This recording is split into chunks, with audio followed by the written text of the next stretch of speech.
Hey guys, welcome back to my channel. I know I haven't been doing too many videos lately and I just want to apologize straight up for that because everyone gets busy, and unfortunately for me I've been very busy over the last few months and I have actually been having a bit of a break from photography. But I've just recently been really inspired to start getting back into it a little bit more, and I think I've had a long enough break and I'm ready to do some shooting again.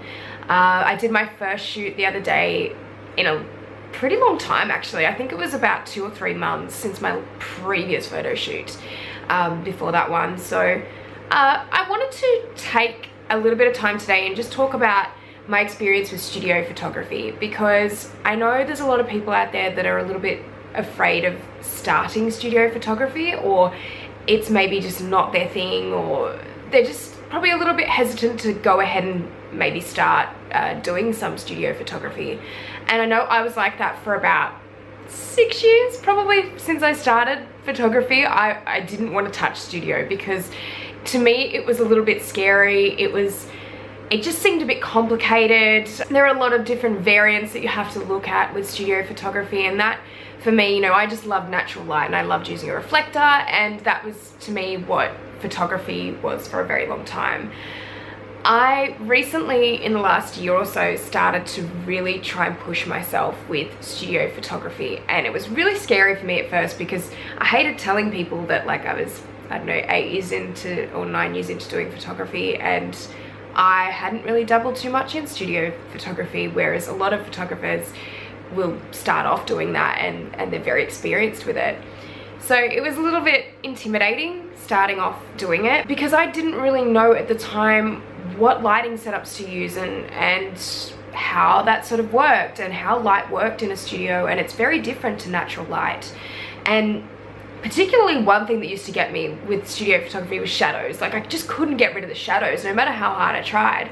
And it took me a while to realize that it actually just comes with experience and doing things over and over to realize when shadows are going to appear in studio photography and how to get rid of them. And it depends on your lighting setup every time. And it actually just, it used to frustrate me so much because I'd literally sit there in Photoshop and like try and edit the shadows out, and it would always look a bit fake and not very well done. But yeah, I've just started in the last year or so really starting to push myself with studio photography. So I'm going to show you guys what my original photos were. I think it was about this time last year where I started doing a bit more of it. And I'm going to show you guys the difference from then to my most recent studio shoot, because I feel like I have accomplished a little bit in that time and I have learned a lot just in that year of doing studio stuff. I must admit my first photo here is taken in my house because I had a very small studio setup. It's not much, but it does work for certain things.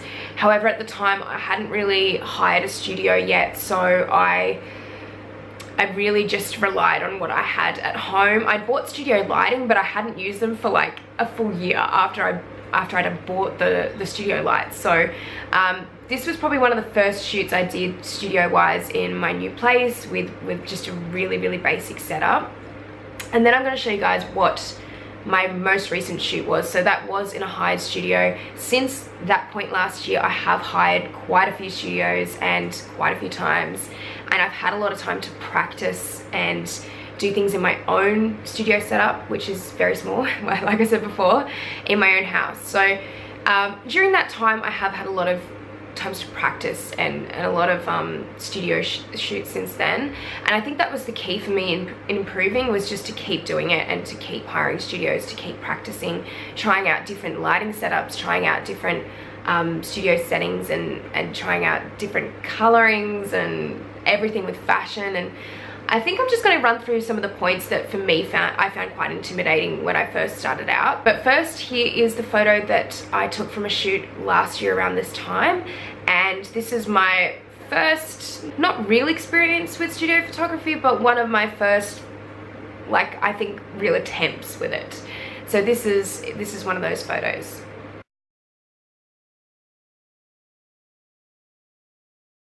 And here's a couple of shots from my most recent studio shoot that I did a couple of weeks ago.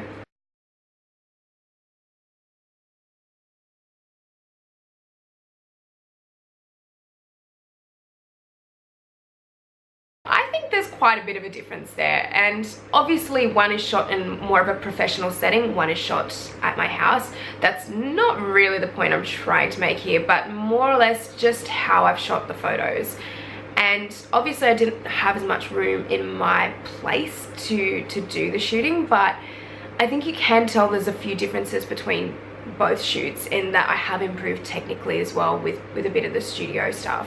So I'm going to go through a few of the points that I used to find very intimidating with studio and just make a couple of remarks of how I managed to overcome that in the long run. Obviously my first point was that it was pretty scary at first and pretty intimidating because studio requires lighting setups.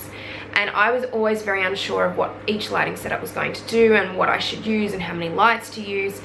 And I think for me starting out, the way that I managed to overcome that was to start off really simple. And I have mentioned this in a couple of videos before with in regards to studio stuff, but I like to start off very simple with it. So whether it means one light, two lights, I think I started off with one light for the bulk of it, just one big Octabox, a softbox, just start off with one light and just kind of experiment with that and see what you can do with it, because it is very versatile just having one light. You wouldn't think so, but it is, and you can do a lot of things with it. So I would say that's my number one point, is to start things off very, very simple.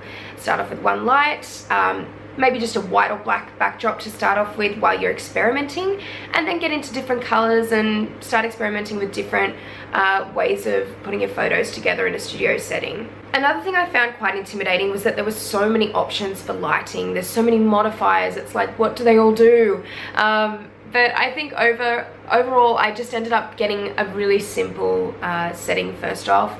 I chose Elinchrom because I had previously used that at my college that I studied at, so I sort of knew roughly how to just get straight into using it. And so I would say maybe if you're not very experienced with studio lighting, or you haven't used any before and you're not really sure on where to go with buying some, I'd say maybe go and hire some lighting for a day, or hire a studio with studio lighting and test out maybe what they have to offer, or even just go to a camera store that offers hiring of studio equipment and maybe hire some first off, see how you like it, and if you're happy with that, maybe look into buying that brand. I find that Elinchrom works for me, but a lot of other people will choose to use other brands because it works for them. So I just say, yeah, that's probably my main tip. If you're not really sure of what studio lighting to use, or what modifiers to get, just experiment first off with hiring or borrowing a friend's if you've got a friend that has any.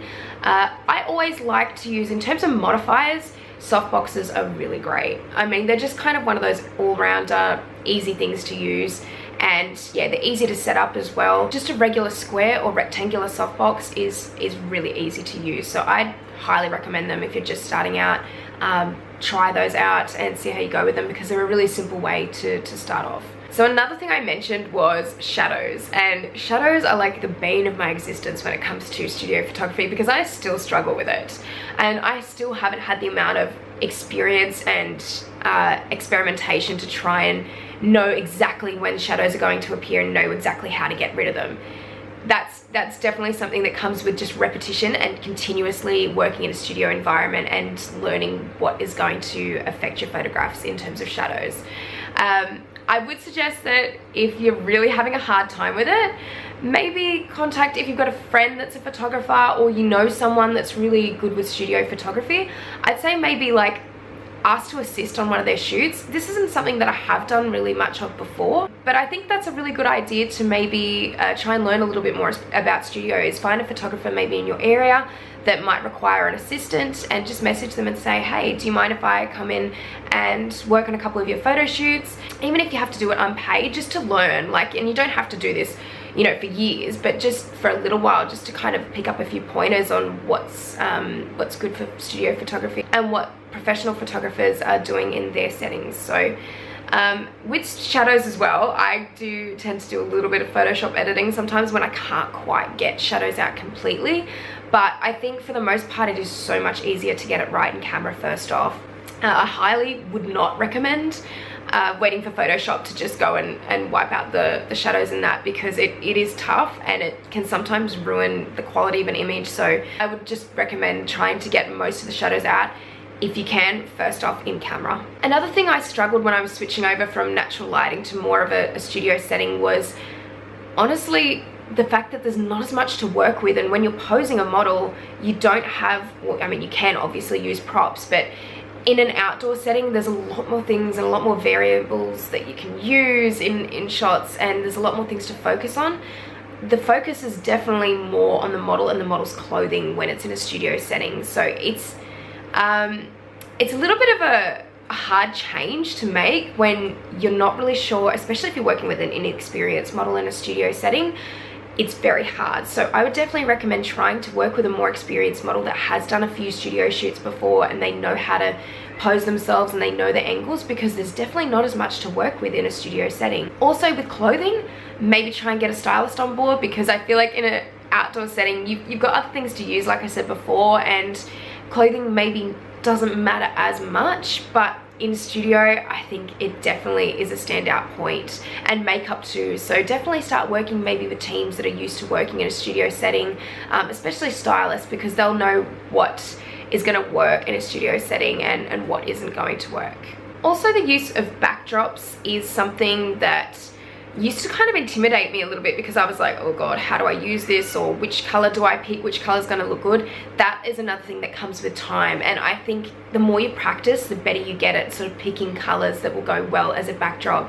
I honestly only ever started out with black and white, and then I just practiced with that for a while, and then I started moving into gray and getting different colors that I thought might go well with the shoots that I was doing.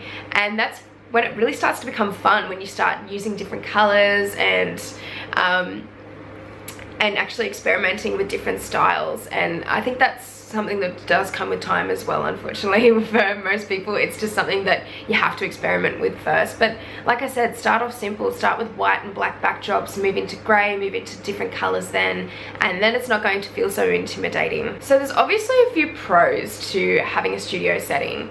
And I think one of those pros is that if you can master a studio setting, or if you start to feel comfortable doing studio photography, the weather doesn't become so much of a problem, because you're almost your backup. If you've got a studio that you can use, or you've got a setup at home, or something like what I have, when it's a really shitty day and it's raining and it's just windy and there's no sense in going outside and doing a location shoot, or if it just can't be done, backup is studio. And I've loved having that over the last year or so to use as a backup. And you know, that feeling, that really anxious feeling that you get on the morning of a shoot when the weather is terrible and you are either deciding whether to cancel it or whether to, you know, if there's 5 or 6 people that you've organized for the shoot and the last thing you want to do is cancel it on the day, and most other people on your team are like, oh, I think we should cancel, and you don't want to, but there's not any other option. This is where studio comes in as well, because it is your backup. So even if you can't do exactly what you wanted to do before, you could always say to your team, look, oh, let's do something completely different, or let's do something similar in a studio setting, or just try out a beauty shoot or something like that. You know, there's other options if you can't do it outside on the day. So I think studio is really good for a backup. It's also great in the sense that if you have a studio shoot planned, you don't need to worry about the weather. It's not even an issue. So most people are likely to not flake out on the day because it's a terrible day and you're going to be in a studio, a nice warm studio, you're going to be dry, it's fine. Also, the other pro with studio, which is sometimes a con, but most of the time I think it's a pro now that I've had a little bit of experience with it, it is the fact that you can control the light.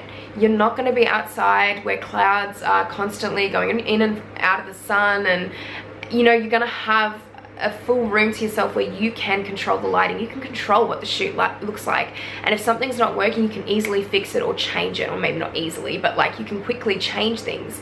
Whereas outside, you do have a lot of different things going on with lighting, shadows, that sort of thing, so it can be a little bit hard to get the lighting right outside as it can be inside, but you do have a little bit more control in a studio setting. So I think those are a couple of pros to look at if you're looking at getting into studio photography, and try not to feel intimidated by it. I know it was really scary for me for a long time to step into that sort of environment, but honestly, now that I have, I feel like it's one of the best things I could have done for my photography. And I'm starting to prefer it over location shoots sometimes, which is strange for me because I used to love natural light. I still do.